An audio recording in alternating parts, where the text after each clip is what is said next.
Gonna tell you something, baby. I made you a long time ago.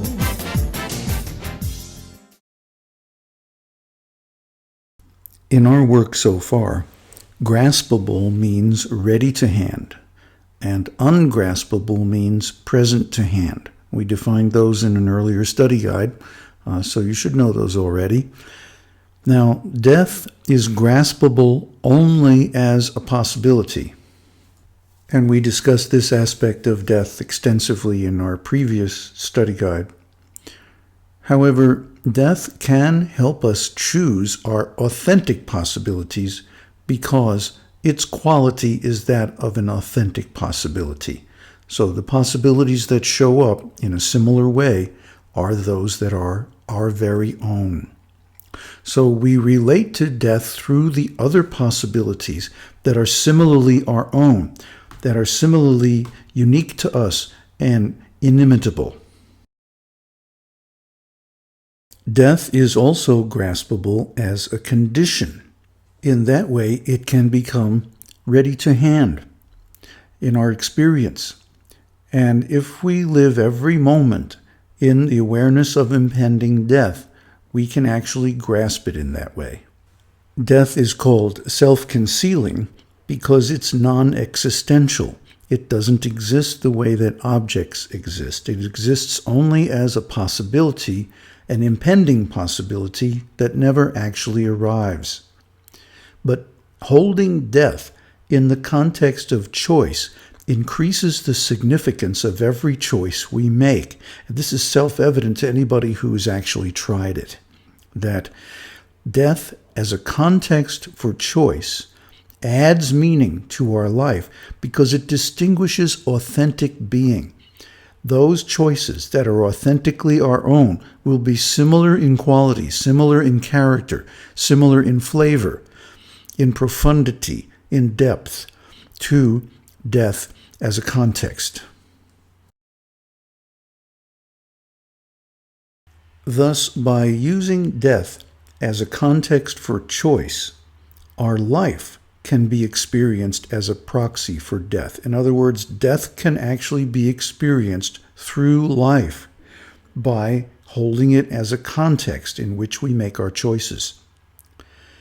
The problem with failing to relate to death is that we'll hide it with idle talk, inauthenticity, thrownness, scatteredness. These are all the symptoms of being lost in the world. And hiding ourselves from death will make us do that. Because death measures our life in relation to its possible impossibility. It's going to happen. We don't know when. And when it happens, we won't be there to experience it. We'll be gone. So all of our choices acquire additional meaning. Our existence is finite. It's limited compared to our non-existence. If we think about how long we exist, maybe 100 years or so at the most, then think about how long it's been, how long the universe has existed before we existed, and how long it's going to exist after we're gone. Our experience is like nothing. It's atomic. It's really tiny and insignificant compared to our non-existence. So death is like an infinite nothing that really puts our life into perspective. Our existence is at issue at every moment. Any moment could be our last. We can die at any time. So this reminds us that the quality of the totality of our life is the issue.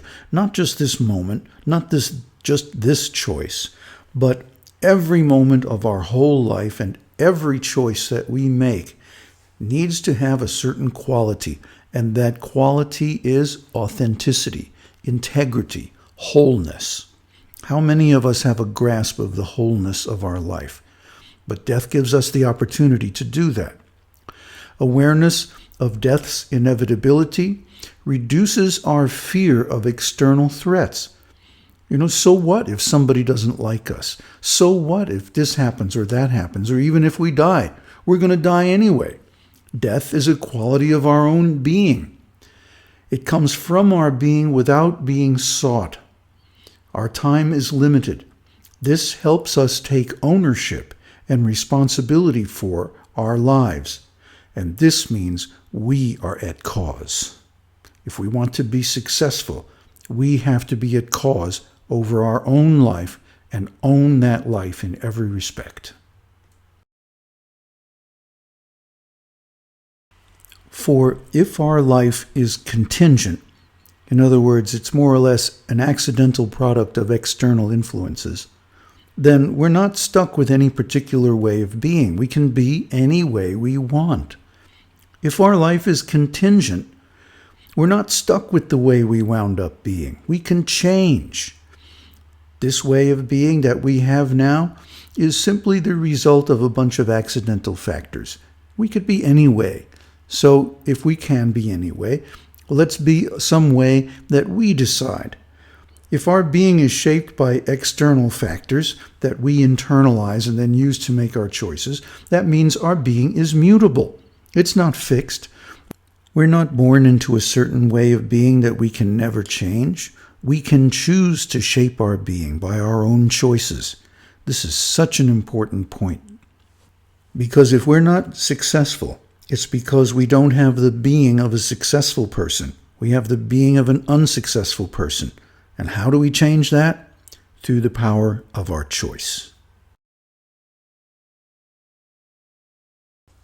So our being is not original or fixed. It's mutable, and it has been changed from the original to our current state, the way we wound up being, by environmental factors, being in the world, caring about the world, and the influence of idle talk, and so on. So our choices are not absolute or predetermined either. That means we have freedom of choice. We have free will. We can choose to be authentic or inauthentic. And because of that freedom of choice, our potential for self-determinism is actually much greater than traditional philosophy allows. Traditional philosophy is actually a tool of the other.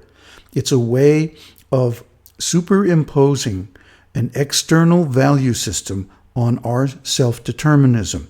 It's very tricky because they make it appear that their value system is absolute, derived from some transcendental source.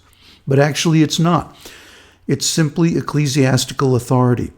And the current structure of society, including governments, corporations, and all kinds of belief systems, are simply derived from the original model of ecclesiastical authority. They are simply external value systems superimposed on our authentic being. So these false necessities of the other distract us from awareness of our real being, including death. Because we got to get up, got to go to work, got to do this, got to do that, and keep up with all these relationships and qualities of being in the world that have nothing to do with who we really are and what we really choose to do with our lives. It is actually possible to be authentic and still engage in everyday life, keep up with our responsibilities, and so on. Because awareness of impending death highlights the contingency, the possible impossibility, the wholeness, and our ownership of our life. So it doesn't make us decide in a certain way, but being authentic, we will decide in the way that only we can decide. We will handle the situations that we're thrown into in everyday life in a unique way that arises as a spontaneous self-expression of our authentic being and has nothing to do with rules, regulations, external values, morality, ethics, legality, or any of the other external considerations of the world. This understanding highlights our fortuity, it could be any other way, our temporality, that we are going to die, we're not here forever, It helps us attain integrity or wholeness of being, where we approach life with our whole energy, our whole attention and joy. And it also means that we are at cause over our own being. We own our lives and we lead our lives like heroes, like leaders, like successful people. And this is the key to actual complete success in life. But maybe you've noticed that acceptance of death as a definite possibility is not a very popular attitude.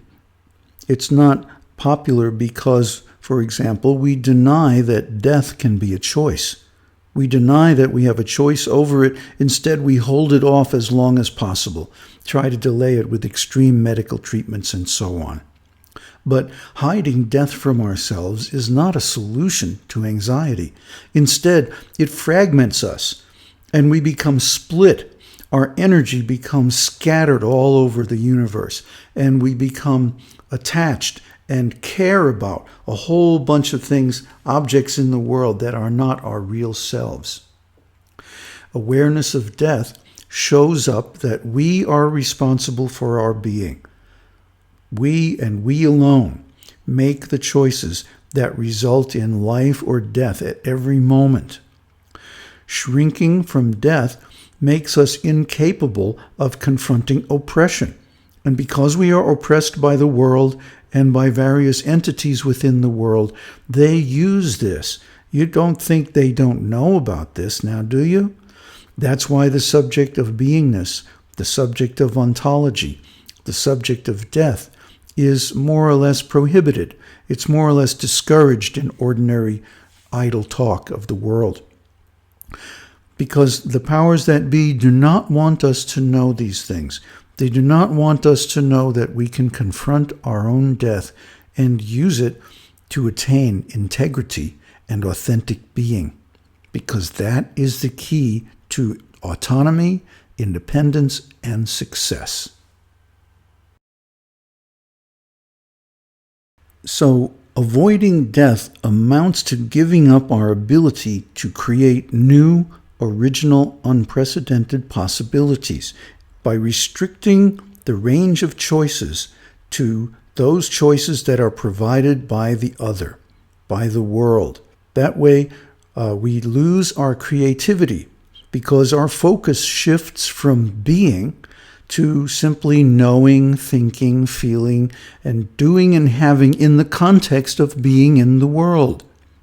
Not that these things are bad, but we want the context to be our unique existence, our unique life, and our dominion, our natural rulership over our field of activities. Therefore, by taking on external system of values, we alone are responsible for being lost, and we alone are responsible for finding our authentic being.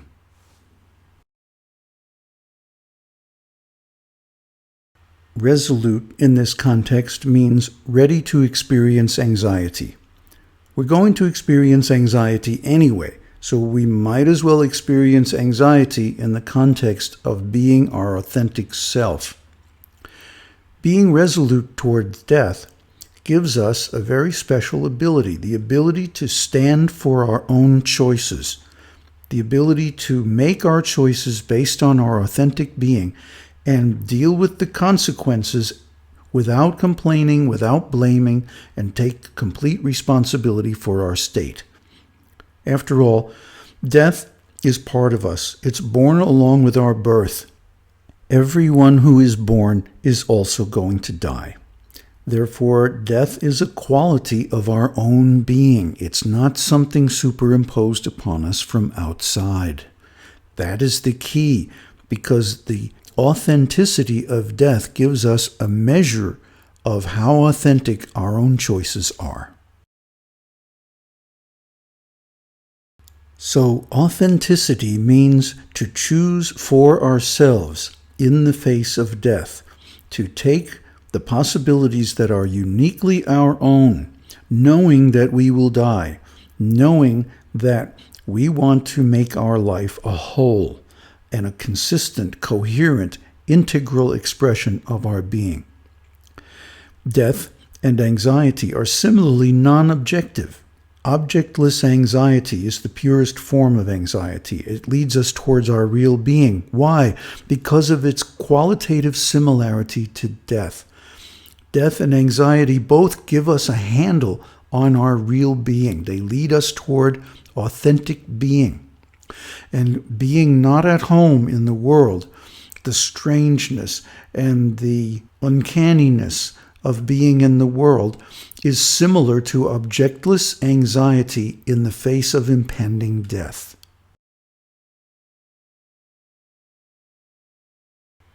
It's not like we believe that people should be able to do whatever the heck they want, regardless of the consequences or effects on others.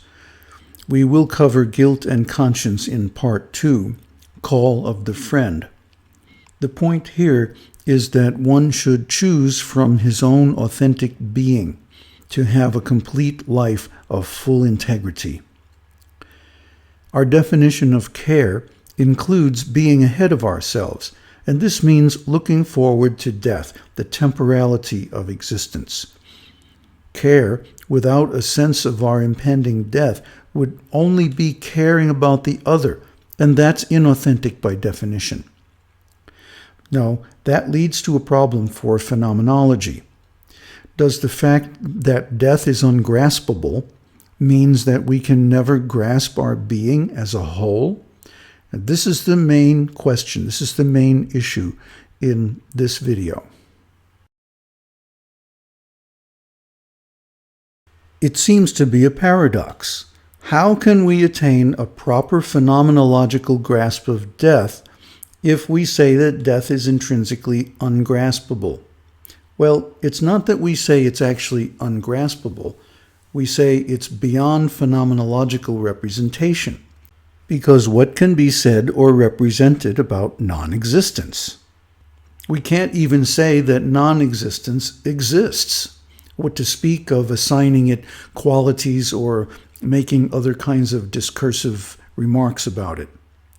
Therefore, we say that death is a self-concealing and self-disrupting condition, a limitation, not a limit. In other words, it's a limitation in the sense that it is something that we can go beyond, but we have to have a workaround for it in a phenomenological approach. It's not a limit. It's not an absolute end of our phenomenological investigation. It's only a condition that we will have to find a way to resolve. And the way we resolve the paradox of death is that we treat non-existence as a context. A context is simply a meaning. It does not have to have a substance. So death adds meaning to our analysis of being. It doesn't add any substance. It doesn't actually change our analysis. The analysis remains the same. But we hold our existence in the context of non-existence, which is a much bigger context, as we discussed before. Our existence is tiny in relation to our non-existence.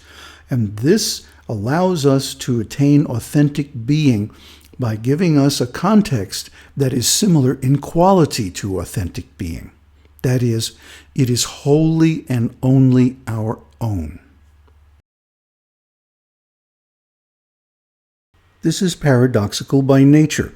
We cannot conceive of ourselves as non-existence, yet we know that at some point we will cease to exist.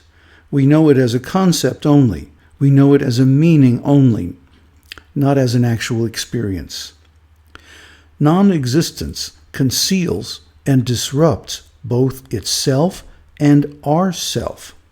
After all, non-existence doesn't exist, so we can't really see it. It's concealed. It's a confidential realization, and it disrupts itself by changing our understanding and our view of our own self. So it shows up existentially as an authentic possibility. Non-existence also conceals our self, because when we run from it, we lose our authentic self, and it disrupts our self in the form of impending death. However, non-existence held as a context changes the whole meaning of care. It changes all our values, because in the context of non-existence, our being reveals its true meaning. When we hold our being in the context of non-being, then we get an idea of its real value. And when we value our being, we become successful because we can be authentically who we are, without regard for the consequences. We'll deal with the consequences when they arise. The whole point is to make a decision for ourselves, with our own true values and not something superimposed from outside. Without death, our analysis of care seems to lack nothing, but it's still incomplete because it does not consider the finitude of our being. No analysis can fully express the paradoxical nature of being. It has to include non-being in its nature. Therefore, our being is essentially enigmatic. It can never be resolved to a logical sequence of ideas or operations. Non-existence, therefore, is the limit of phenomenological analysis. Nevertheless, we can resolve the paradox of non-being within being by turning our analysis inside out and making non-being, non-existence, or death the context within which our being finds its completion and its true meaning. Look up disrupting or disruptive. Non-existence is self-concealing simply because it doesn't exist. And it's self-disrupting because it does show up functionally in our analysis as a limitation. After all, death is the limit of life. Our ontological analysis represents non-representational non-existence as the possibility of the absence of being. In other words, the impossible possibility of our possible impossibility. The analysis of death revealed something extraordinary, that even non-existence can show up in our space, in the clearing that we are. So if our non-existence is so much greater than our existence, then how much greater than that is our space, the space that we are? It makes the world, ordinary life, and the other seem tiny by comparison. Friend of the Heart is a private educational network. Being in the World is only preliminary background material. The real value and power we offer is in our private seminars, individual training, consulting, and coaching. This material is not easy, but our advanced courses are even more difficult. Without mastering being in the world, you can forget about our private courses. Our commitment is to share with you our powerful tools and systems for changing your being for ultimate success in life. To be invited to our private seminars, you must demonstrate your commitment and integrity by completing the questions and exercises of each section. Consider your everyday attitude toward death. How do you keep yourself from encountering it authentically? Consider your human life of 100 years or so. Now consider it in the context of the lifetime of the universe. What is its significance? Consider your life as a whole. What is your consciously chosen purpose for existence? Do you have one? Recall some of the influential circumstances of your life. What if they were different? How would that have changed the way you wound up being? If you could choose to be different than the way you wound up being, what or how would you be?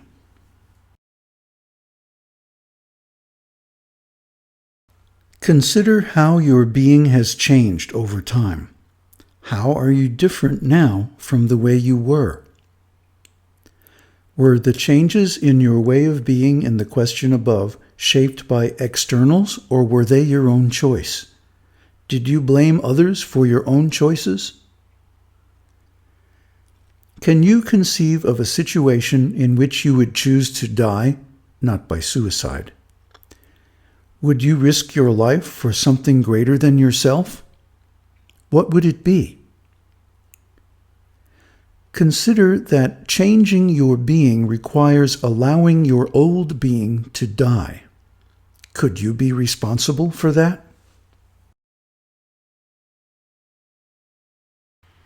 Get clear that standing for your own choices means being ready to face impending death. Are you prepared to do that? Consider that caring only about the world makes us forget about death because the world never dies. What shows up for you? Consider death as a condition, a limitation of our existence. How can death be a limitation and not a limit? In considering death, how does non-existence show up in your clearing? Instructions for responding. Write your responses. Give examples from your experience. Report your realizations, insights, and breakthroughs. Send a YouTube message to Friend of the Heart 108. Optionally, record a private video and send us the URL. All responses will be kept strictly confidential, and we will reply with our comments. Thank you for your participation.